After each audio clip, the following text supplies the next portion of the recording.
এশার নামাজের পরে ছোট্ট একটি দোয়া কয়েকবার নিয়মিত পাঠ করবেন, আল্লাহ আসমান থেকে গায়বী রিজিক আপনাকে দান করবেন। এই দোয়াটা নবীজি সাল্লাল্লাহু আলাইহি ওয়াসাল্লাম নিজে তার মেয়ে হযরত ফাতেমা রাদিয়াল্লাহু তাআলা আনহাকে জানিয়েছেন। নবীজি সাল্লাল্লাহু আলাইহি ওয়াসাল্লামের দরবারে একবার কিছু বকরি আসলো হাদিয়া, অনেক বকরি আসলো হাদিয়া। এই হাদিয়াটা দেখে গেলেন হযরত আলী রাদিয়াল্লাহু তাআলা আনহু। এদিকে আলী রাদিয়াল্লাহু তাআলা আনহু ঘরে কয়েকদিন পর্যন্ত কোনো খাবার নেই। এগুলো দেখে চলে গিয়েছেন বাড়িতে, গিয়ে ফাতেমা রাদিয়াল্লাহু তাআলা আনহাকে ডাক দিয়ে বলছেন, ফাতেমা, আমি দেখে আসলাম নবীজি সাল্লাল্লাহু আলাইহি ওয়াসাল্লামের দরবারে কিছু বকরি হাদিয়া এসেছে, আমাদের ঘরে তো কয়েকদিন খাবার নাই, তুমি যাতা পিষতে পিষতে হাত দিয়ে রক্ত বের হয়, তুমি একটু নবীজির কাছে যাও, গিয়ে বলো সে যেন একটা বকরি আমাদেরকে হাদিয়া দেয়, তাহলে অন্তত আমরা ছেলে সন্তান নিয়ে কয়েকটা দিন অন্তত ভালোভাবে খেতে পারবো, আমাদের ক্ষুধাটা অন্তত নিবারণ করতে পারবো, তুমি চলে যাও তোমার পিতার দরবারে।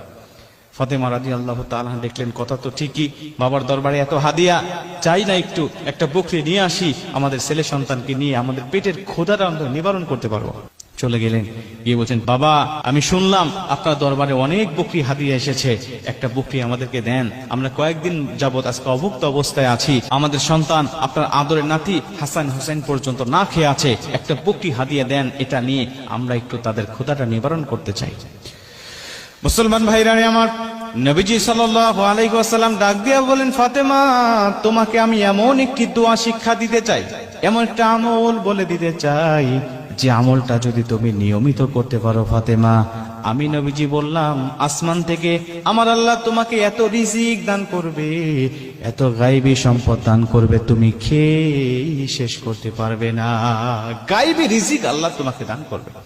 ফাতেমা, তুমি বলো তুমি কি নিতে চাও, বলো, বকরি নিয়ে যাবে নাকি এই দোয়াটা তুমি শিক্ষা নিবে, এই অমূল্য দোয়াটা তুমি শিক্ষা নিবে নাকি বকরি হাদিয়া নিবে, বলো।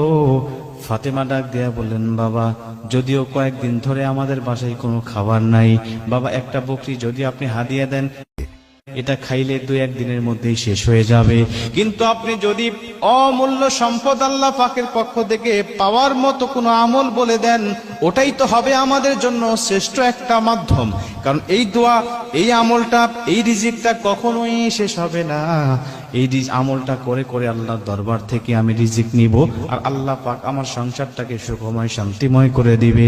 নবীজিকে যখন ফাতেমা রাদিয়াল্লাহু তাআলা আনহা এই কথাটা বললেন, নবীজি সন্তুষ্ট হয়ে গেলেন। ফাতেমা রাদিয়াল্লাহু তাআলা আনহাকে নবীজি ডাক দেয়া বলেন, ফাতেমা, তুমি আসলেই বুদ্ধিমত্তার পরিচয় দিয়েছো, তুমি চলে যাও আলী রাদিয়াল্লাহু তাআলা আনহুকে নিয়ে তুমি নিয়মিত আমলটা করতে থাকো, আমি নবীজি কথা দিলাম তোমাকে আমার আল্লাহ অগণিত রিজিক দান করে দিবে, অগণিত রিজিক আল্লাহ তোমাকে দান করবে। আমলটা কি? আমলটা হলো আল্লাহুম্মা ইয়া আউয়ালাল আউয়ালিন, ইয়া আখিরাল আখিরিন, ইয়া যাল কুওয়াতাল মাতিন, ইয়া রাহিমাল মাসাকিন, ইয়া আরহামার রাহিমিন।